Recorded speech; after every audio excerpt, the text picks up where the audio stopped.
नमस्कार, मैं केसरी नंदन। आज बात करेंगे एक ऐसी कहानी की जो अपने आप में ही प्रेरणा स्रोत है। आज उस बालक की बात करेंगे जो गोरखपुर के एक छोटे से कस्बे देईपार में रहने वाला, जो अपने अदम्य साहस और अदम्य हौसले से किस तरीके से शासन व्यवस्था की नींव को हिला देता है, किस तरीके से अपने न्याय के लिए वो लड़ाई करता है। आइए बात करते हैं उसी बालक की जिसका नाम कुशाग्र है। कुश ऑलवेज खुश। आप जैसे कि जानते हैं कि किस तरीके से चैनल पर लगातार उसकी कहानियाँ, उसके छोटी मोटी हरकतें आप लोगों को प्रभावित करती हैं। आज उसकी थोड़ी कहानी उसके पिता से जानते हैं। नमस्ते।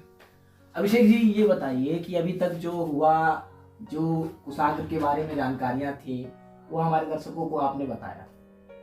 अब आगे की क्या प्रक्रिया है कि किस तरीके से जो है आप न्याय व्यवस्था को लेकर के न्यायिक प्रक्रिया को किस तरीके से सटीकता से अपने लिए, आप अपने हक के लिए, अपने अधिकार के लिए लड़ाई कर रहे हैं, उसके बारे में थोड़ी जानकारी दीजिए, हमारे दर्शक जानना चाहते हैं। अभी भी मामला इसका कोर्ट में लंबित है, ये चीज आपको भी मालूम होगा।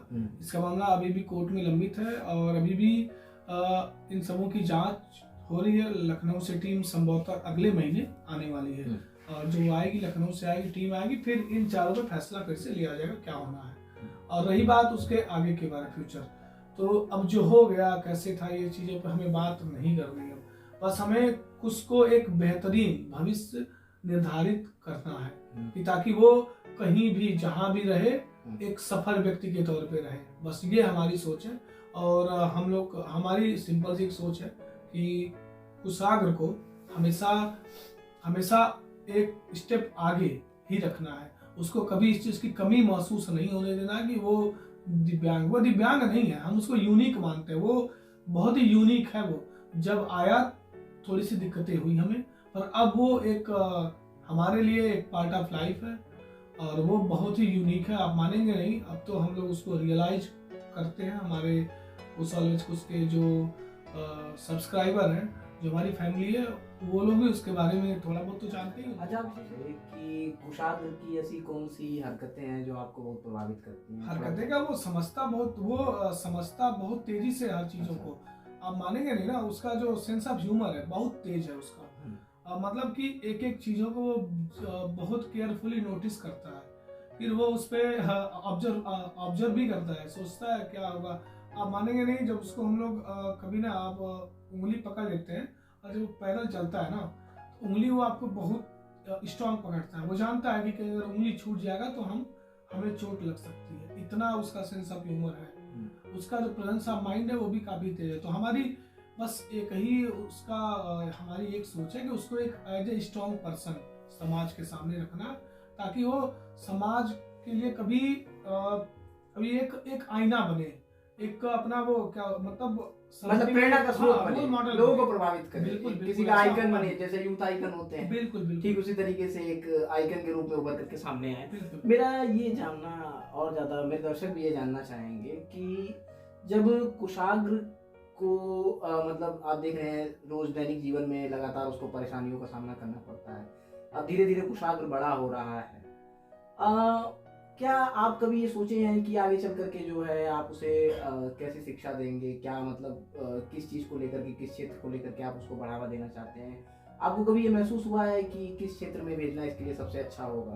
कहते हैं कि पूत के पैर पालने में नजर आते हैं, तो आपको क्या लग रहा है कि कुशाग्र का जो रुझान है? सबसे पहले मैं उसकी समस्याओं पे आते हैं कि अभी उसको क्या समस्याएं हो रही हैं। आप मानेंगे नहीं, जब से वो पैदा हुआ है माँ का दूध पिया नहीं है। अच्छा, एक भी दूध माँ का, क्योंकि उसको सांस लेने में थोड़ी सी दिक्कतें थी, अभी भी हैं वो, इसलिए वो कोई सी चीज को शक कर नहीं पाता, खींच नहीं पाता है। क्योंकि उसका ये जो है ना, जैसे हम लोग जो हम लोग का ये है ना, खाना वाला ये जहाँ से आहार नाल है ना, सेंटर में है हम लोग का, उसका यहाँ साइड से है। अच्छा, बिल्कुल साइड से। आप कभी आप देखिएगा, बिल्कुल यहाँ से है। और अभी भी वो जब पानी या दूध ना पीता, ऐसे सीधे सर सीधा करता है, नाक से बाहर आ जाता है। ये समस्या अभी भी फेस करता है। बताइए, नाक से बाहर आना, अभी हमारे अगर हम लोग एक गिलास पानी पी लें और गलती से वो पानी नाक में चढ़ जाता है तो कितनी दिक्कतें होती हैं, और वो बालक जो है लगातार रोज डेली जो है इन सभी चीज़ों का सामना करना पड़ रहा है। इस हौसले को, इस साहस को वाकई में सलाम है। और आइए कुछ जानते हैं उसके बाद ना, जब उसके बाद भी वो इतनी समस्याएं झेल उसके बाद भी हंसता रहता है। आप उसके चैनल पे जो उसके वीडियोस देखते हैं ना, ऐसा नहीं है वो हम लोग वो वीडियोज में भी नहीं, हमेशा हंसता रहता है। इसलिए उसका चैनल का हमने नाम भी रखा है खुश ऑलवेज खुश। इतनी समस्याएं झेलने के बाद भी बच्चा खुश रहता है। अभिषेक जी, एक चीज और पूछना चाहेंगे, हमारे दर्शक ये भी जानना चाहेंगे कि आपको ये YouTube पर चैनल बनाने की प्रेरणा किसने दी? मतलब आपको लगा कि ये कहानी जो है, जो कुशाग्र की कहानी है, वो लोगों तक पहुंचनी चाहिए, तो ये कहाँ से आपको विचार आया कि ये कहानी सिर्फ और सिर्फ एक सोशल मीडिया के माध्यम से पहुंचाई जा सकती है? एक कहानी की बात नहीं थी। मतलब जैसे हमारी एक छोटी बहन है, आप लोग जानते हो कि मांडवी नाम, उसका बीनू नाम है, वो सोशल मीडिया पे काफी एक्टिव रहती है। उसने ही इसके बारे में हमें राय दिया, सुझाव दिया। तो बस मतलब जिस तरीके से इतिहास में बुआओं ने अपने भतीजे और भाइयों का गौरव गान किया है, ठीक उसी प्रकार से कुशाग्र को इस मंच पर लाने का कार्य जो है उसकी बुआ ने किया।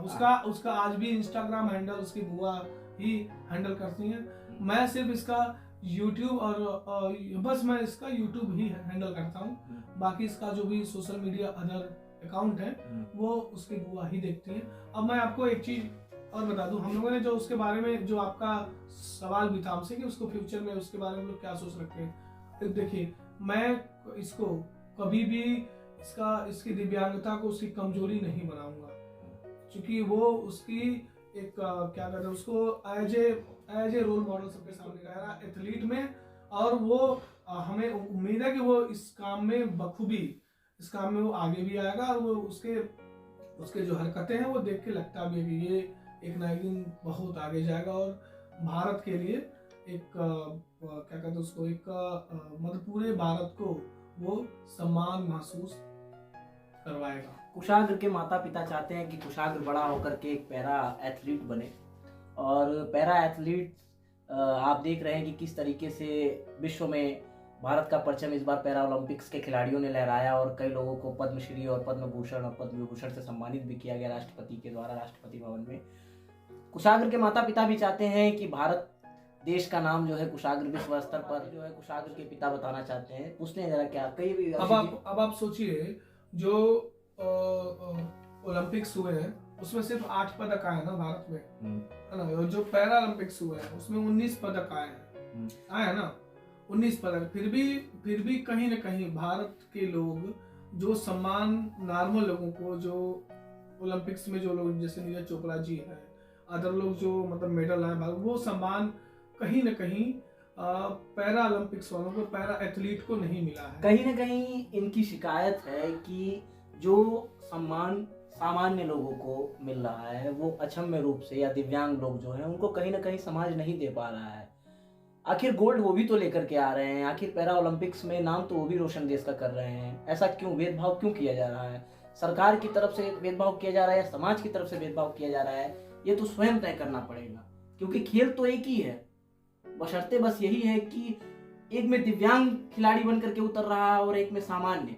अब फैसला ये करना है कि क्या हम किस तरीके से समाज को तय कर रहे हैं, किस तरीके का देश चाहते हैं। वो देश चाहते हैं जहां पर भेदभाव की स्थिति पैदा रहे, या वो देश चाहते हैं जहां पर सभी को समानता। इस एपिसोड में अंतिम सवाल पर हम लोग जाते हैं, पूछते हैं। मेरा सबसे अंतिम सवाल ये है कि कुशाग्र को ये ना महसूस हो कि वो एक दिव्यांग है, एक समाज से थोड़ा सा हटा हुआ है। ऐसे में उसके लिए आप क्या करते हैं? मतलब परिवार का क्या सपोर्ट रहता है ऐसे पक्ष को लेकर के? सपोर्ट नहीं, हम लोग तो उसको कभी ये चीजें महसूस होने ही नहीं देते कि वो दिव्यांग है। आप मानेंगे नहीं ना? नहीं, आप नहीं महसूस होने देते, लेकिन समाज तो कम से कम समाज को लेके हम चल नहीं सकते हैं। समाज क्योंकि समाज हमसे है। नहीं, आप कुशाग्र को कितना मनोबल रूप से मजबूत कर रहे हैं, मनोबल, ताकि कुशाग्र कल को तैयार रहे कि समाज जो मेरे साथ ये भेदभाव कर रहा है उसके लिए मैं पहले से ही तैयार था, मुझे ये पहले से पता था कि ये चीज मेरे साथ होने वाली है। ऐसा क्या स्थिति परिस्थिति आप भी जानते हैं कि जो दिव्यांग होते हैं ना, इनको समाज उस नजरिए से नहीं देखता है जिससे सामान्य व्यक्ति को देखा जाता है। फिर भी जो ये दिव्यांग होते हैं थोड़े से, अगर वो अपना लेवल हमेशा एक स्टेप ऊपर लेके चलते हैं, आप कभी भी किसी दिव्यांग को किसी अच्छे किसी सम्मानित पद पर पाएंगे तो आप कभी नहीं पाएंगे कि वो दिव्यांग किसी भ्रष्टाचार में या किसी इलीगल चीज में लिप्त था। आपने कभी ऐसा सुना भी नहीं होगा। इसलिए दिव्यांग हमेशा अपना लेवल समाज में ऊंचा उठा के चलते हैं, क्योंकि उनको ये चीज मालूम है कि हम अगर अपना स्तर उठा के नहीं चलेंगे तो लोग हमारी तो देश के काम आए, और उम्मीद नहीं विश्वास है कि वो देश के काम आएगा और एक दिन बहुत आगे जाएगा। जय अभिषेक जी कह रहे हैं कि कुशाग्र जो है देश के काम आए। मुझे इसी बात पर दुष्यंत की एक पंक्ति याद आती है कि हो गई ये पीर पर बस्सी पिघलनी चाहिए, इस हिमालय से कोई गंगा निकलनी चाहिए, सिर्फ हंगामा खड़ा करना मेरा मकसद नहीं, शर्त है कि ये बुनियाद हिलनी चाहिए, मेरे सीने में नहीं तो तेरे सीने में सही, हो कहीं वो आग लेकिन आग जलनी चाहिए। ये आग जलाएगा, ये आग जो अभी तक धधक रही है सीने में, ये मशाल के रूप में ओलंपिक्स में दौड़ेंगी। यही हमारी आशा है, यही हमारी उम्मीद है। और कृपया करके आप चैनल को सब्सक्राइब और शेयर जरूर करें। मैं केशरी नंदन मिश्रा यहीं पर विदा लेता हूँ।